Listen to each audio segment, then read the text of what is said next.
Hi, Erin. Thank you so much for joining me today from sunny California. I'm grateful to have you. Yes, thank you so much. Happy to be here. Yeah, it's been snowing here in Pennsylvania, so I'm glad you're bringing in the sunshine. And I'm sure that you're going to bring in the sunshine in a lot of different ways through your story. So, Yeah. can you give us a little bit of an idea of who you are and what you're up to, where you are right now in your life? Yeah, absolutely. Well, hello, my name is Aaron Wexler, and I'm coming at you from Los Angeles, California. It's actually a little bit cold today out here, but no, really happy to be here. Thanks for the opportunity. And yeah, I just published my first book, The Inspired Athlete. And it's what a journey, what a ride. It's been really fun. I also am the host of Within the Game podcast, where I talk to guests about how to play life like a game and how to find that inspiration everywhere. And I also run West Coast Beach, which is a youth beach volleyball club here in Santa Monica. So fun. I don't think there's any more fun looking sport than beach volleyball. Yeah, it's a lot of fun. There's a lot of opportunity now, more and more for kids, and it's just great. It's just great to see. Kind of, we're in our ninth year now, so we've done this for quite some time, but. Just to see the progression of the all the families that have come through, all the staff members, and then just the overall vibe and tone of the business. It's kind of evolved into more of a personal growth platform for kids, which is really cool. Yeah, I can see volleyball being like that because it's kind of an intense sport. I always loved playing volleyball when we did that in, phys ed class. It was always great. And I feel like it's something that could bring together your personal development, your athletic development, and also it's really fun. So it's got Yeah.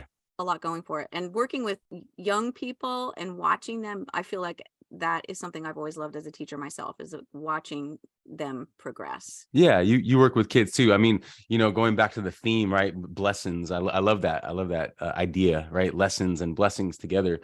For me, playing sports my whole life, ever since I was a kid of under 10 years old, really has been a huge blessing for me, right? It's been a huge blessing to be able to become an athlete and figure out what that word means for me and figure out my identity with sport and allow myself to find freedom, right, in sport. And so now giving back to the next generation and really leading other coaches too, like stepping into inspired leadership has been an absolute blessing for me. Yeah, it seems like a natural progression. And Mhm. so what I read about your life in your fantastic book, it doesn't surprise me at all that you're saying that and that you became so into athletics and especially volleyball. So, can you take us back to the beginning and let us know where you were born and a little bit about your youth when you were really, really small? Like, what's your earliest Mm, memory? mm. Well, thank you for the kind words about the book. I appreciate it. It's been a labor of love, and I'm just so happy that it's out into the world now. So going all the way back, man, like I just give so much love to my mom and dad, right? Like they just brought me up with so much love and such an environment based around be your best, right? And whatever that Mhm. means to you, like go for it, right? Allow yourself to go for it. So when I was really young, they would take me. I remember going to yoga classes. I remember going to like doing meditation when I was really young. I was like, what is going on here? What are my parents hippies or what's happening? And it's funny now looking back, like I'm so thankful for the exposure to that when I was really young. But yeah, I remember just being exposed to those modalities when I was young, and a lot of arts too. We would go see plays and go to museums and just being exposed to kind of a full circle experience as I was growing up. And then I found sports when I so one of my earliest memories is playing tennis with my grandfather, Cy Wexler, at the Mulholland Tennis Club here in Los Angeles. And, it was just so great because he would basically teach me how to play, and he could play, and it was great. And I just learned how to move and hit the ball and kind of fell in love with sports Mhm. during those times that we played. And then I found baseball and I kind of went on from there. But yeah, my earliest memories of I just fell in love with the idea of sport. I fell in love with movement. I fell in love with this idea of freedom and exploration, really, because that's what sport is. Yes, you're trying to win, and you're trying to get better and you want to, be stronger and all those things. But really, it's an exploration of what you can do. It is. I've experienced that in yoga. I do a lot of yoga myself. And I Mm, remember one time getting into full dancer pose, and I had this epiphany, like, I could always do this. mm. It was always in there. I just am now able to express it. Like, that's how sports, I think, manifests itself for me. It's like such a beautiful way to explore your potential. Yeah, absolutely. And I keep going back to the theme, like the blessings, right? The blessing and the lesson in sport for me growing up was, now looking back, I didn't know this at the time, but looking back and knowing what I know now, it was all about finding alignment. All of it. That was the thing. And so a listener might hear that and say, okay, well, what does he mean by that? Well, what I mean by that is aligning with your true self, aligning with what you really want, what makes you inspired, what makes you happy, what makes you feel good, the alignment of a bigger picture too, of a spiritual world, a connection to a spiritual realm, and finding that in whatever way makes you feel good, right? And that whole alignment was what sport really gave me.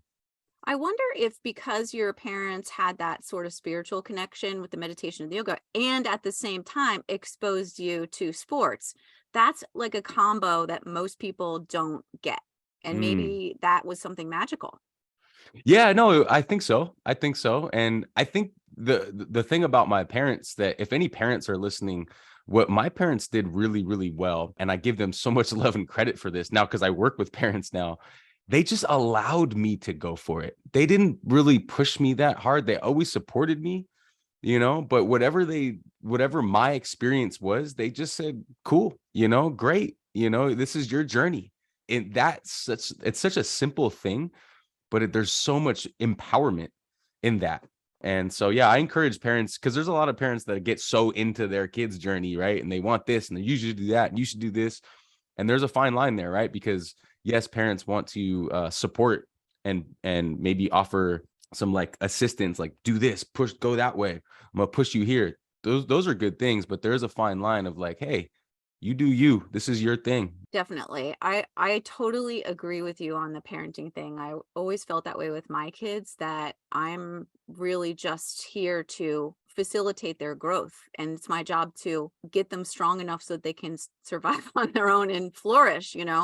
But Yeah. I've seen a lot of parents who do live vicariously through their kids, or have that sort of codependent relationship where their kids aren't able to fly as well. Yeah. And I just want to say something about this word athlete, because it's been coming up lately. Yeah. It's a little intimidating. And I chose that word on purpose, right? Because part of my mission is to help change the intimidation part of that word, because I think we're all the inspired. I think the inspired athlete is within us all, whether you Mhm. play a sport or not, whether I like to say this, if you woke up today, right, and you took a deep breath of fresh air into your lungs, you are an inspired athlete. You are creating a relationship with your body, right? And then on top of that, if you have a desire to feel great, you are an Mhm. inspired athlete, which is most of us. I'd say most Mhm. human beings, right? We want that. We want to feel good, Yeah, right? no, And so that, and absolutely. Your book is not just written for people who are athletes in the sense that they're competing in some sport. It's yeah, for everyone. It's the like I love the idea of redefining the word athlete, because we are all kind of playing this little game of life.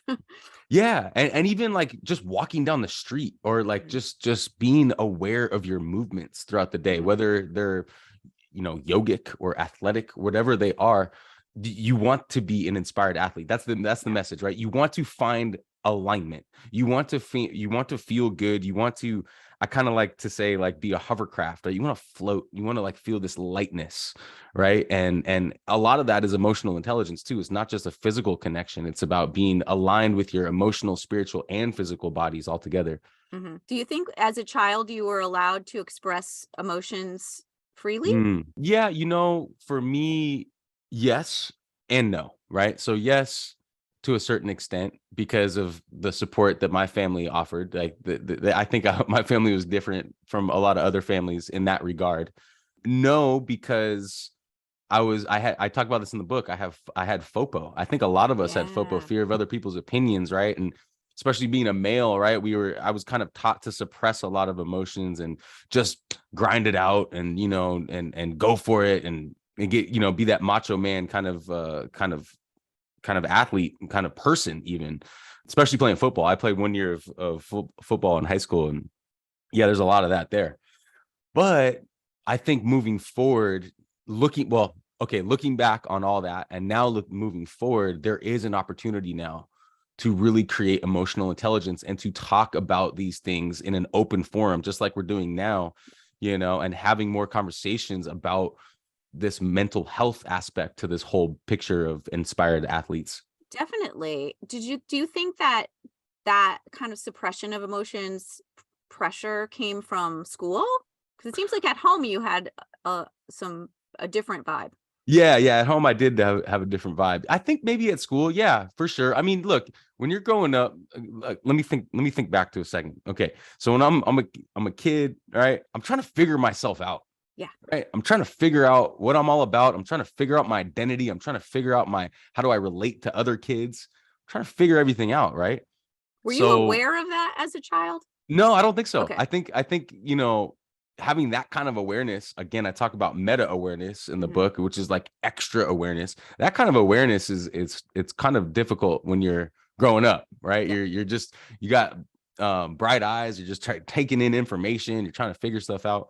So no, I would say I wasn't aware, but now that I am aware, going back and working with kids, it's part of my mission is to try to help them in a slight, subtle way, right? It's never forced. It's a subtle way of like invitation. It's an invitation to be like, hey, like, these things are going on. And, there is this whole world of self-inquiry that's happening.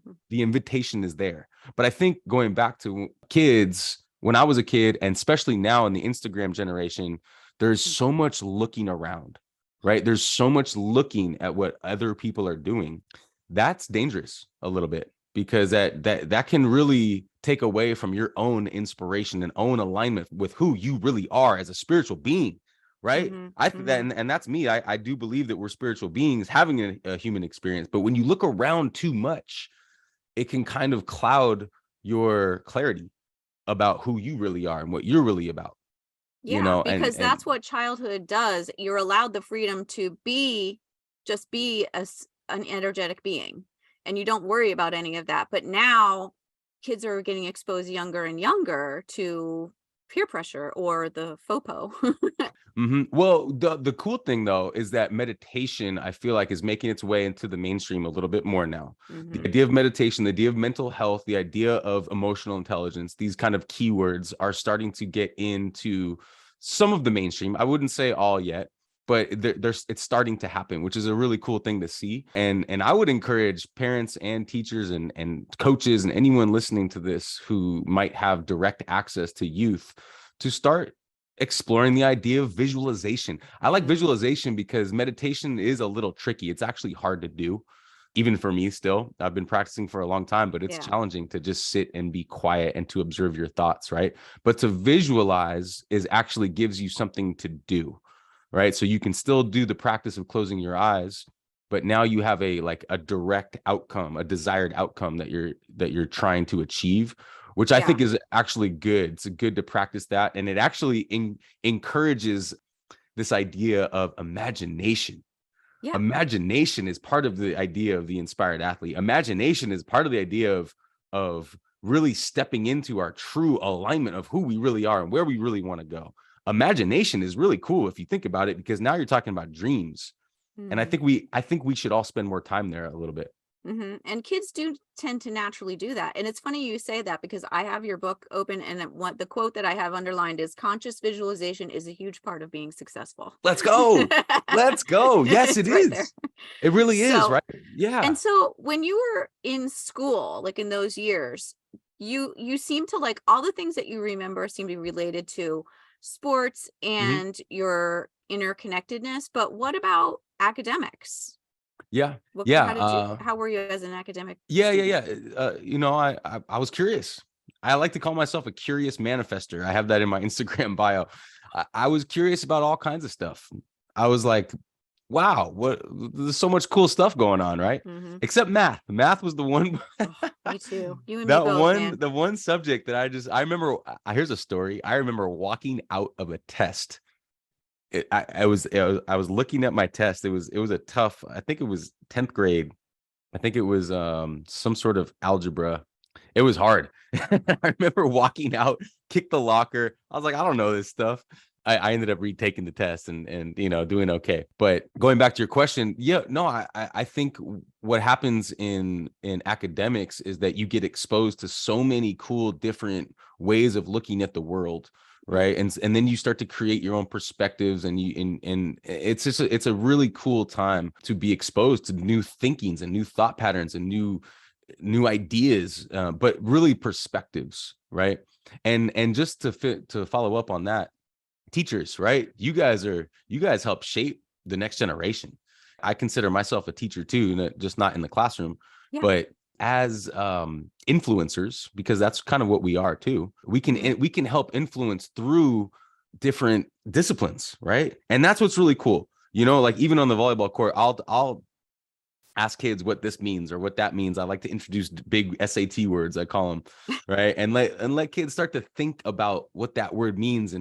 And so anyway, I'm rambling on and on, but the idea of academics is really important, and it doesn't just have to be in the classroom, is my point. Yeah, it seems like you brought all that experience that you had growing up into your life now. So, if as you look back at your childhood, you're so like positive and upbeat and you're smiling all the time. But can you think of a time when you went through something tough or sad as a child? Yeah, for sure. Yeah, lots of things. And a lot of people tell me that, oh, you're so happy and bubbly all the time. Well, you know what? Here's my response to that real quick. First of all, why not? Right? That's the first thing. It's like, man, there's so much to be happy about, right? Yeah, you could choose. You know what? And that's the whole thing. The inspired athlete is about choosing to make better choices. That's what the inspired athlete is about, right? So that choice inside of me to be like that is I'm just choosing that. And there's Hmm. so much to choose. There's so many things, right? Like all those things on the pyramid of inspired living, like the family, like you just start thinking about your family, start thinking about your health, you start thinking about all the things you get to do. It's just there's a lot of cool things out there. So that's where I choose to put my attention there a lot. Oh, 100%. Yeah, 100%. Can you give us an example of how you might have used a negative experience to enhance your ability to see the positive? absolutely, absolutely. So Do you have any bullies? okay, here's something that just came to mind. Okay, so imagine an assembly, right? All the kids are lined up, right? Everyone lines up, and we're all outside, and all of a sudden, out of nowhere, my friend, well, he kind of bullied me in that moment, but he came up behind me and pantsed me in front of everybody, right? Oh, no. And I'm laughing now because I remember that I got like bright red. I pulled up my pants real quick. Everyone's laughing at me, and it's funny. I ended up being friends with him, but moments like that when those things happen, it's like again, in that moment, I remember getting in my shell. I'm like, oh man. But I think what happened is I kind of laughed it off. Yeah. And I think that was really helpful because everyone was like, oh yeah, it's okay, no big deal. If you had held that in and made it into something more, it would have bled out into other people who were reacting. And instead, you made it into an experience that could be light for everyone. Yeah, yeah, yeah. I mean, staying light, I think, is a huge lesson, right? Like Mhm. it's a lesson and a blessing, right? To stay light, Yes. right, with everything, and never and try not to take things personal. I could have taken that personal. I could have just gotten into a fight. Here's another story. I was on the kickball field, and I was really good at kickball. I was always kind of like the kickball champion, and I had kicked a ball over the fence for a home run, which I had done often. And then, people got upset because you had to go get the ball and everything. And so I kicked this ball, and this guy, I can't remember his name, but he comes right up to me and starts kind of swearing at me in Spanish. And I was like, oh, sorry, I'll go get the ball, whatever. And he swung at me. He swung at me in my face. Wow.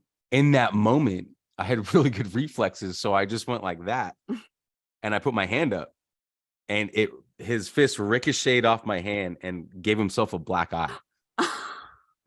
There's And so instant karma. right. And I didn't even mean to. I actually was just trying to shield myself, but we both got called into the principal's office, and the principal just kind of looked at me because I was I was a pretty good kid. She just said, "Aaron, what are you doing in here?" And I said, I don't know, I was just defending myself. And she goes, "Get out of my office. Great, good job." You know, um, but again, like when things outside of you come to you or to a kid, it's like it's how you respond, right? It's how you respond. And going back to my parents and going back to the whole theme of this show, it's the environment was created for me to handle those things when they happen in life, right? Yeah. And that's a really big thing. It's like because there's a lot of I listen to a lot of Abraham Hicks, and she Me taught or too. so they talk about get ready to get ready to be ready to be ready to be ready. Yes. That's a lot of preparation, right? Prepare yourself for these things, like do the work. All the spiritual stuff that we talked about and getting into that meditation state and all that, it all makes you ready for moments like that. Mm-hmm. Right. So you're not reacting, because I could have easily just hit him back and just have that FU mindset. But it's funny. It's funny, like looking back on both of those experiences, because I actually became stronger from those things. I became lighter and stronger as a person. If someone's going to swing on me, I'm just going to be, I'm not going to be reactive right back. I think there is something to be said for standing up for yourself. Totally. But why get into it with someone for what? For what? I think looking back on those experiences, it helped me create a stronger why in me. Why am I doing the things that I'm doing? Why am I choosing the choices that I'm choosing? Why? What's the reason? And thinking for a bigger reason than just what's in front of me, or just like protecting myself in that moment. It's like, no, because I'm connected to everything. I'm connected to the bigger picture. No, it's so mature that you had those reactions as a young person. Well, they're in the moment, right? And But you had an instinct that was somewhat unique because of the way that you were raised. yeah, probably so. Yeah. Yeah. Interesting. So then after high school, what was going on in your 20s? I know you went to Yeah. UCLA. Mm-hmm. Can you talk about those years a little bit? Yeah, absolutely. So yeah, I worked really hard to get to UCLA. For me, I had tunnel vision as a high school athlete and student. I didn't really party that much. I said no to a lot of social things. I mean, I was social, but I'm saying like I had tunnel vision to get. I was like, I want to be a D1 athlete. That to me was part of my identity. It was like I knew I could do it. Didn't know quite how that would look, but I knew I really wanted to get there. When I got to UCLA, I struggled. It was a struggle for me. I remember the first day at practice when I looked up at the wall and it said UCLA, and I looked at my jersey and it said UCLA, and I was like, whoa, I made it. And I kind of yeah. And instead of like really, really like stepping into that version of myself, which would have been like the next level, I celebrated that too much. And I'm open with that now, because it's part of what I wish I would have done a little better of. I wish I would have like the ego took over, you think? I think so. I think I just like I celebrated my hard work. I worked really hard in high school. And I think I was just like, yeah, probably my ego. Yeah, I'd say so. Yeah, look at me. Look, I'm a D1 athlete, look at me. I go to UCLA. But I was always the number 2 guy. I was never a starter at UCLA. And you were so that in what sport, just so we know? volleyball, indoor volleyball. Yeah. And it's a big program for the men's side of the sport. It's kind of a legendary program at UCLA. So I was really proud of that. But looking back, yeah, I partied. I got into, I kind of let loose. And I think also being a number 2 guy, there was a lot of frustration that went into that, because yes, I was happy to be there, but then I was like, okay, well, now I want to be a starter. I want to play. I want to be on the travel team. Being on the travel team was a big deal, right? Because then you got all these other perks and you got to go travel. But there was a lot of guys that were in the same situation as me. And then most of those guys were partying, right? Because they were like, okay, well, we're not on the travel team and we're just the number 2 guys or 3 guys or 4 guys, right? And so here we are. And it's tough as an athlete when you're not in the limelight, you're not in the spotlight, to stay inspired, right? I went through a tough time. I was like, man, is this it? And now when I speak with youth athletes, part of my message is there are so many things to look at, not just your opportunities at to play for playing time, because that's what most athletes focus on, that playing time. Give me a chance, coach. Let me get in there. Right. That's definitely part of it. I'm not taking that away, but there's so many other cool things that you get to experience as a student athlete. So yeah, so the UCLA experience for me, it was tough. It was tough as a player. I ended up going back as a coach and kind of facing some of those things that happened. But yeah, during my time as a player, it was challenging. And what did you get your degree in? Environmental studies in the geography department. Yeah. And it's funny you asked that, because going back, I was so curious about the world and like what's going on. And I was going through a big transformation too. Yes, I was doing in the party scene a lot, but I was also like in the art scene. I was starting to play guitar more. I was connecting with these really cool professors. And that's one really cool thing at UCLA, like world-renowned programs left and right, world-renowned sports teams, world-renowned departments, world-renowned artists. Like it was a really cool experience to be surrounded by that many inspired people, right? Everyone's just like kind of the top of what they do there. But yeah, I was a geography major. I love to travel. I traveled with my other friend. His name's Aaron as well. So the two Aarons went to Europe and we did a backpack trip, and I kind of fell in love with traveling and just this whole idea of that curiosity, right? What's around the next corner? So I think that I saw you had a particular professor who was very inspiring to you. Let's go. Peter Sellers. Shout out Peter Sellers. Yes. Thank you for asking about him. Sorry to interrupt you. I'm not. You go. It's you. Peter Sellers is, I just had coffee with him like 20 years later, right? 20 years later, I just had a coffee with him and we got this, like, it was such a cool moment. So real quick backstory on him. He's like this world-renowned opera producer, amazing professor, right? Like he teaches this class called World Arts and Cultures. Well, that's the department, but the class is called Art as Moral Action, Art as Social Action. And just imagine this professor, about 5'7", spiky hair, all this energy, like shaking hands, all this passion, all this inspiration. And all he wanted to really do was to inspire us to take action to change the world, to open up our minds to see what's going on around us, right? And there's a lot of injustices that he would make us aware of, not just here in our country, but outside of our country. And so, yeah, so he was just like vigor, right? He had all this energy and vigor and passion, and he still has that today. And it's just so cool to reconnect with him. What was the best thing he taught you? To be inquisitive, to really have self-inquiry, to figure out who you really are, what kind of ripple effect you want to have, what kind of ripple effect you want to create, because we all have a ripple effect, whether we're aware of that or not, with just our energy, just who we are as a person. So he really made me think, okay, what kind of a ripple effect do I want to create with my energy and then with my actions? Yeah, making you aware that you make an impact just by being you. You don't even have to be doing anything special. Right. That's an interesting way of looking at it. And so now going back to your experience as on the volleyball team, what strikes me is that you talked a lot about being so like in touch with yourself in the inside, but yet then you got into the situation where you were confronted with all this external stuff and you got like caught up in that. I did. So you were like waffling or struggling with that. I was maybe not aware of it. I don't know. What do you think about that?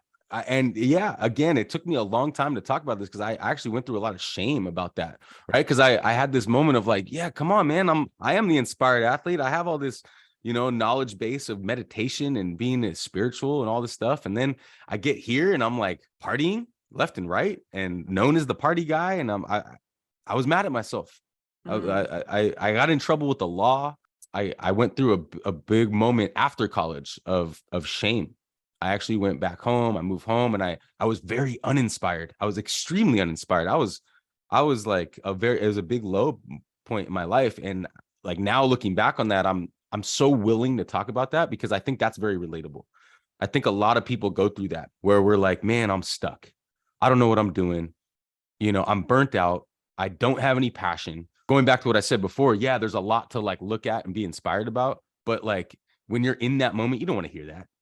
You And know, what you're like, happened to put you in the low? Was it, didn't you have a knee injury or something like I that? had my second knee injury. Yep, yep. And that really, it was really tough on me. The first one was a meniscus tear on my right knee, and I was able to bounce back from that pretty quick. The second one was just so like, it was deflating because it was my senior year, and that was my year I had a chance to be the number one guy Mm, after being the number two guy for 4 straight years. right. Right. So I was like, I'm here, and this is, and even the guy who graduated, he's like, now it's your turn, bro, because we became friends. And then when that happened, I got deflated. I remember being super deflated. Then another guy came in, he took that spot, and I'm just sitting here like, man, like what happened, you know? And it all just kind of fell apart, So you for were me. feeling like you were like this close the whole time. Yes. And I was right there. And then I talk about it in the book. And then I remember going up to coach after practice one day. I shook his hand. I said, I'm done. Thank you for everything. And he goes, okay. Because there's always another guy there, always. Yeah. And actually made his job easier. He's like, all right, Yeah. cool. And then the team goes on to win the championship that same year. And it just that added to the being deflated, right? I'm like, man. And the lesson is, now that I can talk about it after years of shame and years of beating myself up, right? Now I can talk about it. When you're close to your goal, you got to stick with it, because that's the hardest time. And a lot of motivational speakers talk about that now. When you feel like you want to quit, that's the time to stick with it. That's the time when the universe is saying, are you sure you want this? Because I'm going to make it a little harder right at the end. But yeah, that was really tough on me. And I remember after that whole experience, going back home and just being depressed and bummed out and feeling sorry for myself and having a pity party for myself and not wanting to do anything, not wanting to go work, not wanting to go work out, doing nothing. That's where I was. And how did you get out of that? There was a long time where I was sitting on the couch. My dad was supportive. He just was like, okay, work it out, figure it out. And I just sat there. And I think after a while, I got sick of that. I was like, all right, what am I doing here? I started moving again. I started playing ball again on the beach. I found a little success on the beach. That's where I kind of like, I think the answer to your question is if you find a small win somewhere, that usually helps to get going again. Okay, and what does that look like? Well, really, you can play a game with yourself. You can just make a win anywhere, right? You're not going to believe this, but the next quote that I have in your book is to gamify your day. There you Find go. wins throughout the day. There you go. They can be small wins like making your bed in the morning, cleaning the kitchen, finishing assignments, speaking with loved ones. That's it. And I think we have like a little, there's some sort of telepathy going on. But that's huge, right? Gamifying everything, right? And that goes to my whole thing within the game now, and life is a game. But to make it fun, make something fun again. That's how I was able to get out of that. So you And just, something came to you. It was something that you just at some point were like, okay, I can't lay here on the couch anymore. I'm just going to go to the beach. Right. I went back to my passion. I'm a beach person. I love the beach. And I went back to that, and I started playing again and moving. And then I decided to create a plan. That's what happened. I created a plan. I was like, okay, you know what? I kind of messed up my chance at UCLA, but I'm still kind of in my prime. I'm feeling good about my body. I was able to fully rehab that knee as well. And I made a plan to make a run at the Pro Beach Volleyball Tour. I was like, no, I'm just going to go for it and see what happens. Right. Yeah. And when I made that decision, that to me was a win, even just making that decision, right. Making the plan. And then I was like, all right, let's go for it. See what happens. But I would attribute that to what was already instilled in you. Like you had that inside, and that never goes away. So the importance of what happened to you as a child and the parents that you had, it's like means everything for what you're able to pull out of yourself later when you need to. Yeah, it goes back to me talking about creating an environment, getting ready to be ready, right? Like doing the prep work, right? Yeah, you're right. That foundation was set. Yeah. And then when things happened, I was like, okay. And it goes back to what I think there's a quote. It's not what happens to you, it's how you respond to it. The exact quote is life is 90%. Life is 10% what happens 90% about how you respond to it. And it's so true, because the response mechanism is your choice. That's the whole idea of the inspired athlete. It's making the better choice for what you want. Yes. I love that. And I think sometimes it's hard to do that. it's hard to even believe that it is your choice sometimes. It is really hard. It's really hard. That's why writing that little book took me 5 years. It took me a long time. It's not easy work because of the looking around. That's the hard part. My point is this: it's actually easier to look around. It's easy to go to Instagram. It's easy to see what someone else is doing. It's harder to close your eyes, find that alignment, and get in touch with your true self. Oh, definitely. I always say that, but when men, men in particular will talk about like, the pressure to suppress their emotions and stuff. Yeah. And I think that I always say like, it takes so much more strength to express your emotions than it does to suppress them. Yeah, it does. But all the good stuff lies within that, right? All the deep inner inspiration, right? Like, and the letting go of the judgment and looking back on the lessons and choosing to see them as blessings. And being able to recognize them as such, like actually taking the time to think about it. And healing, all this stuff that's a key word right now. That's happening, right? All this stuff we're talking about is healing. This is healing work. And going back to my low point, I remember that low point very vividly. I had to do a lot of healing around that. And quite honestly, I think probably I'm still healing. I think all of us are on a healing journey, whether we're inspired all the time or uninspired. There's something that happened in our past. Whether I talk about those experiences of getting pantsed or, doing that, getting swung on, there's other things that happen too. And I think we all have things that happen that we are still recovering from, whether someone else did something to us or we made a bad choice for who we really are. That healing journey is ongoing.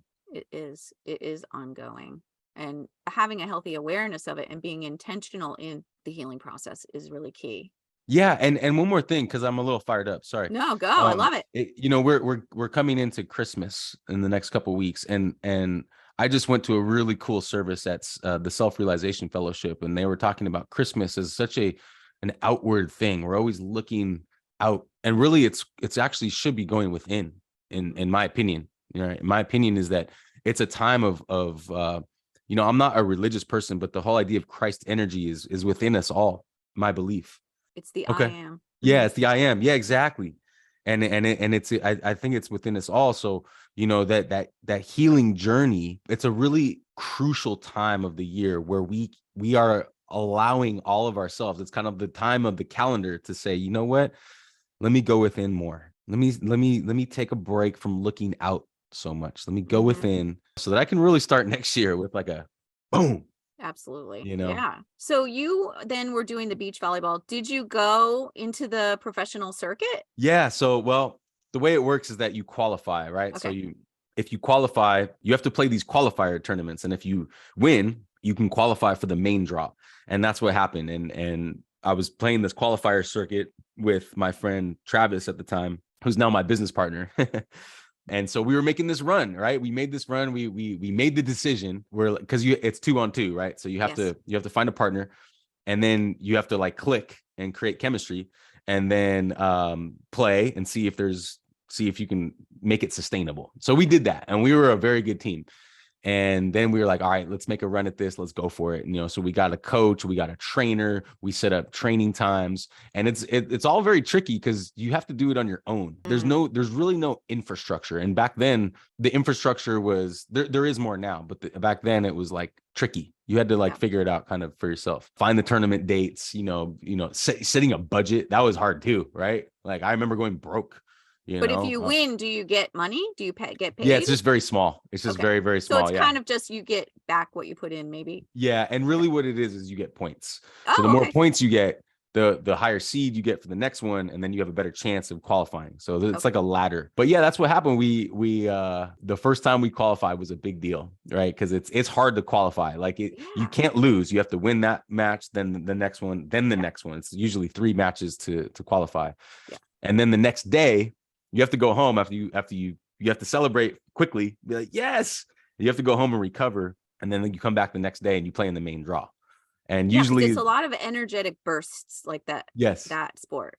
Yep, it is. You're right. Seems like really intense. And you're jumping, right? So you have to like really recover your legs.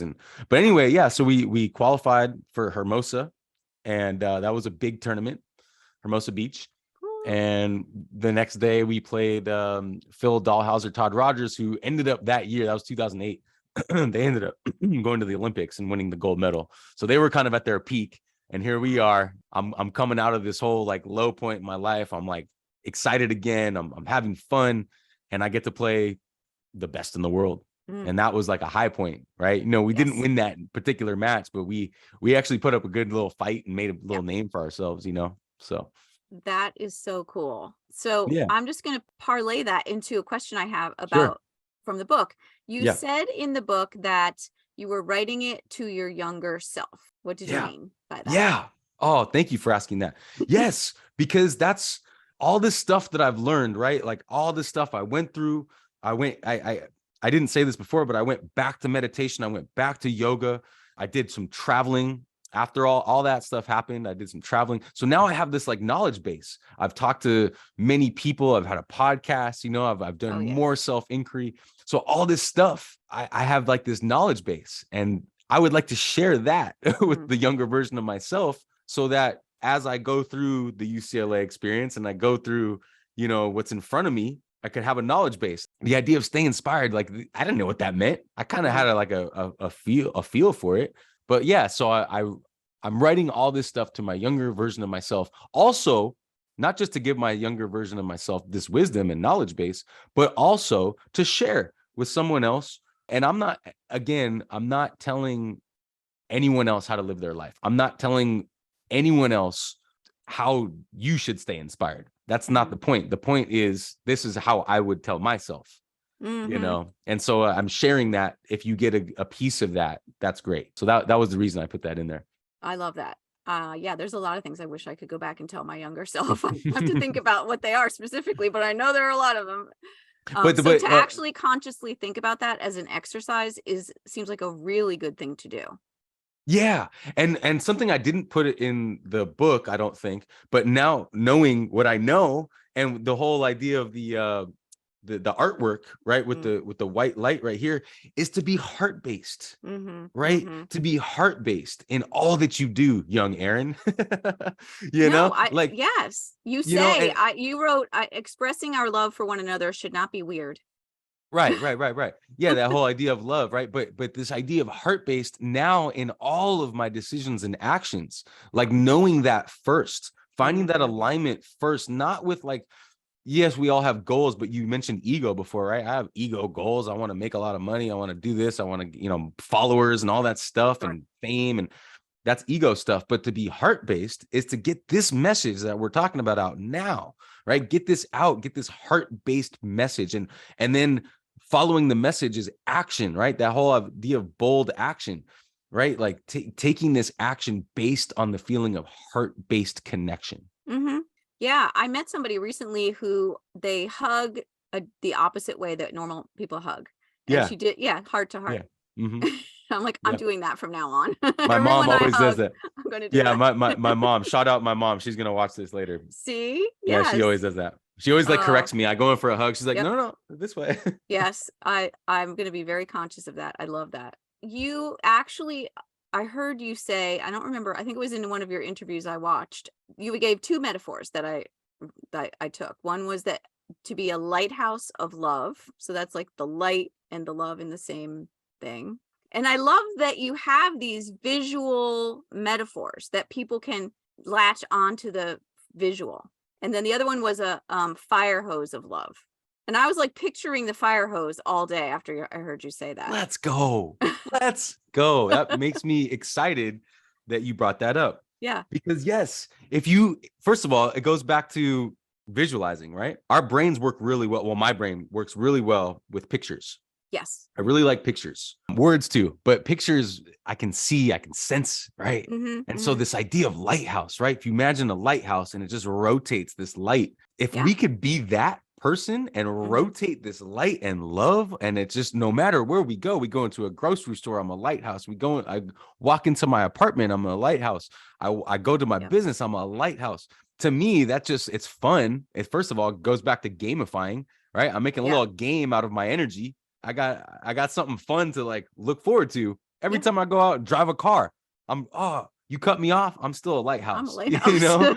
Like it's just fun, and it's nice to know that I'm radiating that. Yes. It's a good little self reminder. Hey, dude, you're a lighthouse of love and light, bro. Mm-hmm. Mm-hmm. Right. And then, so that's the lighthouse. And then the fire hose, I can direct that at someone or something. I could even personify an object, right? I Mm-hmm. could even put that into my coffee mug before I drink it energetically. Yeah. Right. I could give it the fire hose of Oh, I love. love that idea of doing that. You could do that to your business. You could do it to a podcast. You could do that anything and anytime. To infuse it. Infuse it first. Mm-hmm. But it's with the power, like, so the lighthouse kind of circulates, but the fire hose is directed. Yeah. Right. And so if you could play with both of them. And so I'm so glad you brought that up. Yeah, they're both such great tools, especially for visual people. They're great. They're great tools. And it's just fun, right? Yeah, like it's just it you can't mess up. You can't fail. No, you can't. And so do you ever find that people have an opposite reaction to your positivity? Like sometimes people who have a lot of light, other people will be like, oh, you have toxic positivity. Totally. Or you're Totally. Yes. I just went through a really, really tough personal challenge with that, actually. But here's the thing. The idea of unconditional love transmutes any negativity. And let me go through a little bit of this love, the ladder of love, I call it, actually. Ooh, another visual. The ladder of love, right? Okay. And I didn't put this in that love chapter, but this came to me after, actually, through more conversation. Great. So everything starts with self-love. That's kind of the bottom floor, right? Yes. You have to love yourself. The next ladder is like loving what you do, loving your game, right? The next part of the ladder is unconditional love. Now no matter what's happening, no matter what someone does to you, no matter what any particular outcome might be, you still have love. You still radiate love. It's unconditional. The conditions don't matter. And I thought we stopped there. That was like pretty powerful. But the last ladder of my ladder of love here, cosmic love.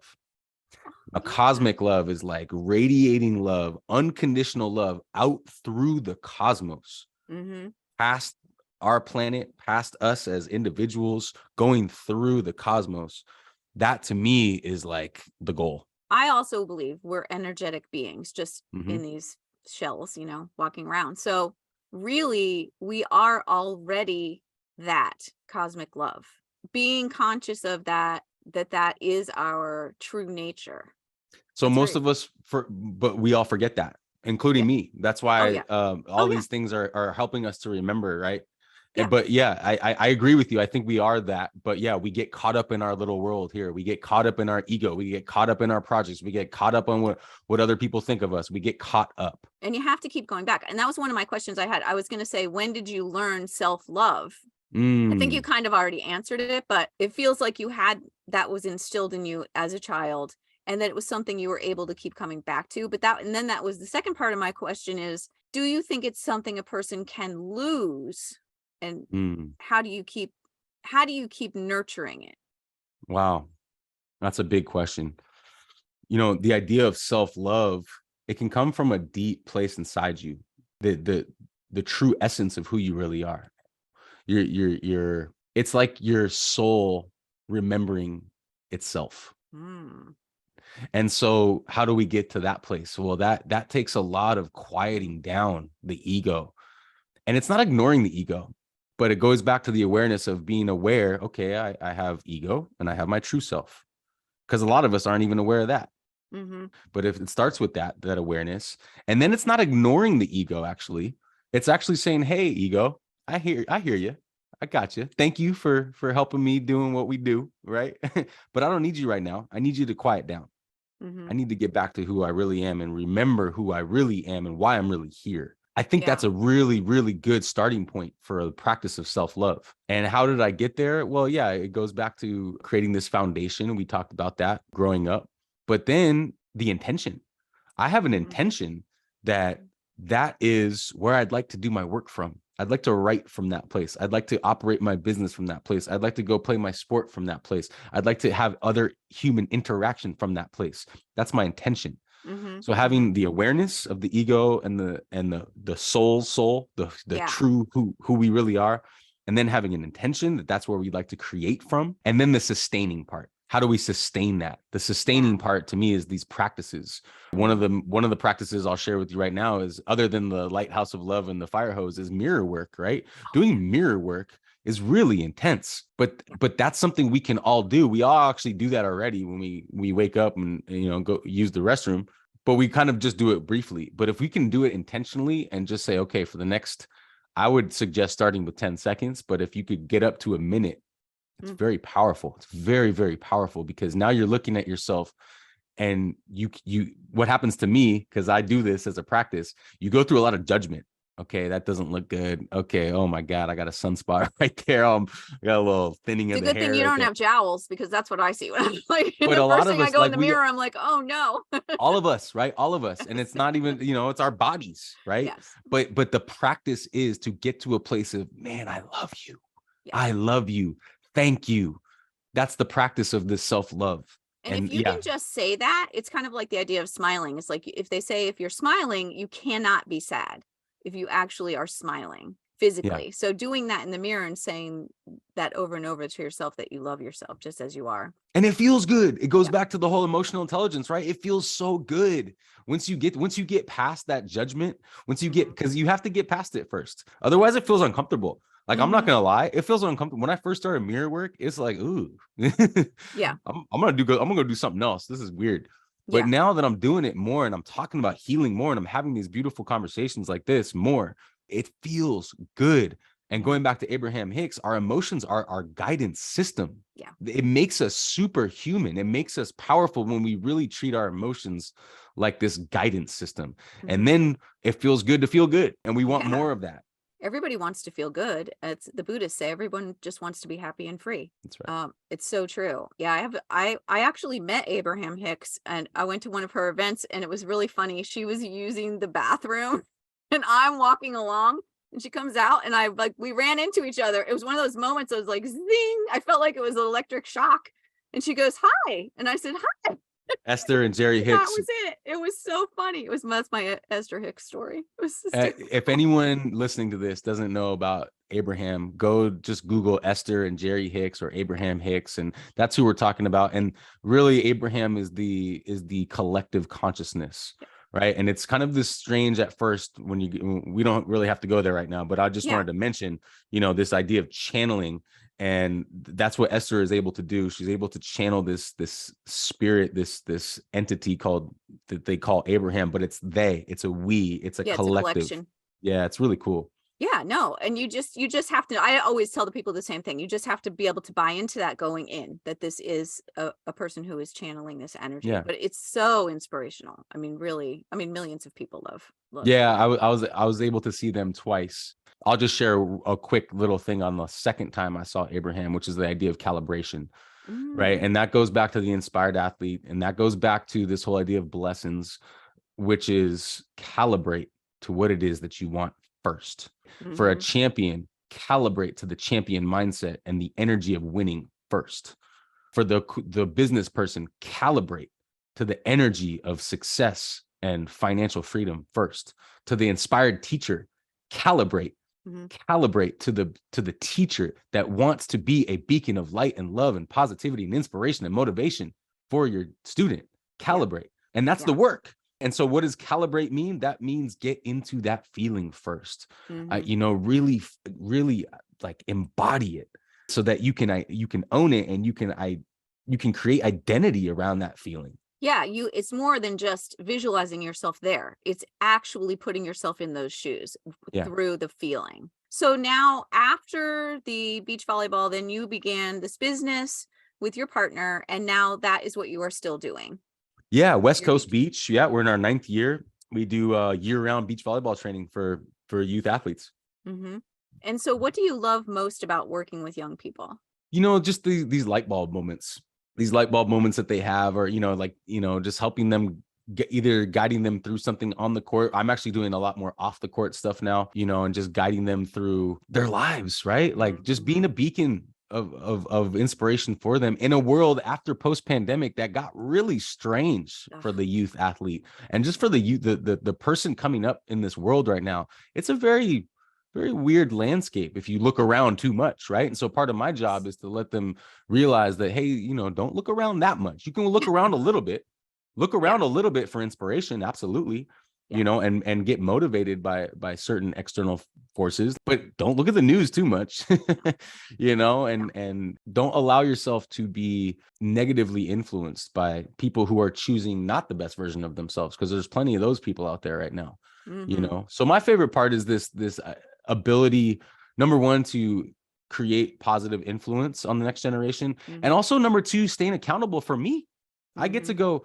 That's what's beautiful about this business, is that I get to go use it as a practice for myself. I get Mm-hmm. to really practice the inspired athlete for me, and then Yeah. really work on that lighthouse of radiate. Like, I would like to radiate that Mm-hmm. throughout my business and let my staff feel some of that. So I'm creating a culture and Wow. creating an environment of being okay to fail. That's another good thing about what I Mm-hmm. love to do, West Coast Beach, is you can come hit the ball under the tape, in the net, out of bounds. You could do that 100 times and it'll be okay. Mm-hmm. As long as you're still on that path of like, okay, what do I need to do better? How do I need to do this? What, Well, yeah, because every time you hit the ball into the net, you learn something. Right, exactly. But failure, failure is a huge part of being successful, and being okay to fail. Like my roommate, Al Brown, who's not here right now, but he's a soccer coach, and he's a personal trainer as well. One of his things is fail better. Yeah. It's one thing to fail. Can you fail better? Can you push Mm-hmm. yourself a little bit more and fail better and be okay with that, Yeah. and not worrying about being judged? Yeah. It's like the one more principle. You can always do one more, and it's just going to keep adding up. Yeah, and that's all, and that's our whole thing, is get 1% better every day and just Mm. be on along that path. And Mm. going back to the pyramid of inspired living, which is go towards something. What's your, it doesn't have to be inspired living. For me, that was like the feeling I was going for, but I share that now with everybody. Like, what are you going for? You Mm. choose. You Mm-hmm. you get to choose. Mm-hmm. But go along a path of going to something, so that you can adjust your rudder. As if you were a ship, you can Yeah. adjust, and you're not just floating around, you're going Yeah. somewhere. Yeah. There's a difference between going with the flow and being aimless. Right. And you Yeah. don't want to be completely aimless. Right. I love that. So, looking back over your life, then, what would you pick out as the biggest points of gratitude, the biggest blessings of your life? Wow, so many. I'd say, well, coming into this world, that was a blessing. Thank you, mom and dad. Yes. Getting into UCLA, that was a big one. Winning that qualifier and jumping into the main draw, that was a big one. Going back to UCLA after all that happened and winning a championship as a volunteer assistant coach, that was a big one. Birthing the business, the Mm-hmm. West Coast Beach, that was a huge blessing. And then writing this book, Mm. and being along this path of getting this message that was inside me and getting it out on paper and actually bringing it to completion. Yeah. That was a big one. And then starting this podcast in the middle of a pandemic, when that was a very confusing time, and I was doing a similar thing that you're doing here. I was having a beautiful connections and conversations with inspiring people, and I just published it as a podcast within the game. It's something that's a passion of mine now. So So that's a good. blessing too. And there's so many more. But yeah, those are a few right there. Yeah. And it all kind of feels like it comes back to your alignment thing, that you're always aligned with that, with growth. And not always. I would say not always. There are many moments where I could say I'm not aligned, but now I am more aware when I'm not aligned. And I would say Mm. this: when you're not aligned, it's okay to chill out and not take action. Right? Mm-hmm. You just have to know that. And Abraham talks about that. Mm-hmm. It's okay to take a nap. It's okay. You're not in a race with anybody else. It's okay to relax and let those moments pass, so that you can create better momentum. Because if you're not aligned and you take action from a not aligned place, you're Mm. creating momentum maybe in the wrong Yeah. way.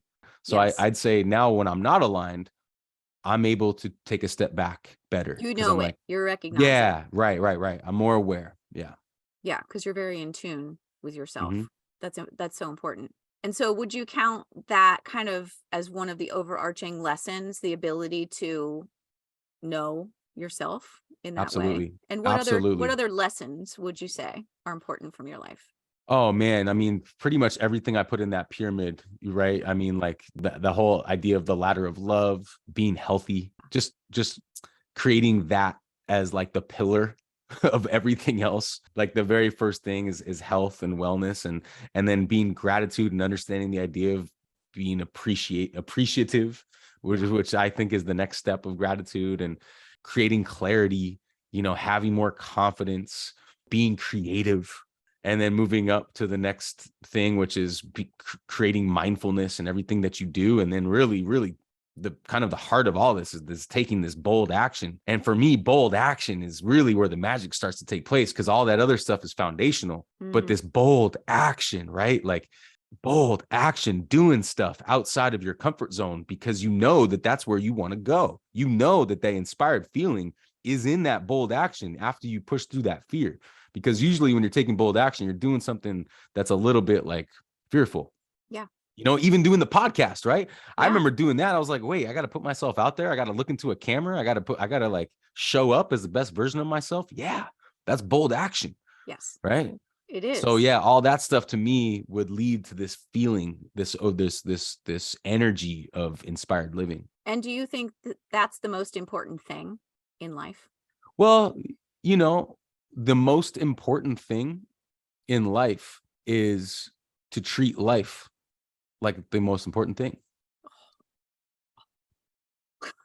and to treat life like it's a beautiful, sacred, amazing, limitless journey. The most important thing in life is to remember who we really are, like we were talking about. The most important thing in life is to like feel it in our bones. The most important thing in life is to tap into that sacred place of our soul's soul more, and not get so caught up in the ego stuff.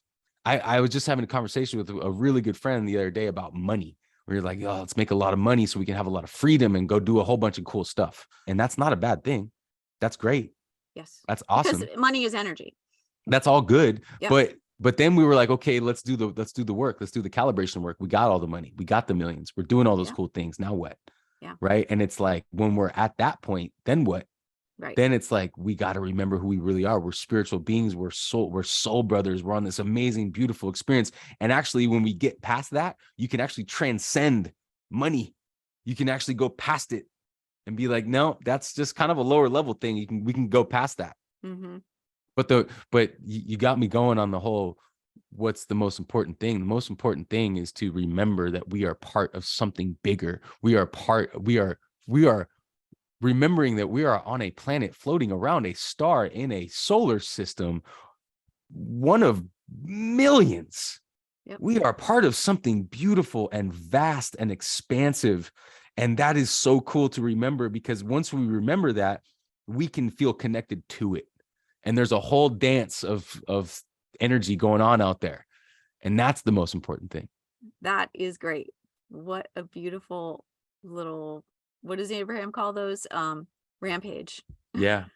Yeah. A rampage. I love it. Well, I am so grateful for you and your time that you've spent here today with me. And I'm going to come away from this going to be like so on fire for the rest of the day. So I really appreciate it. And I can't wait to share this with the people of the world, to share you with the people of the world. And thank you. Oh, thank you so much, Mitzi. This has been a blessing, right? It's been a blessing. And I really love what you're doing. And I wish you a lot of success. And for all the listeners out there, thanks for going on the ride with us. Thank you.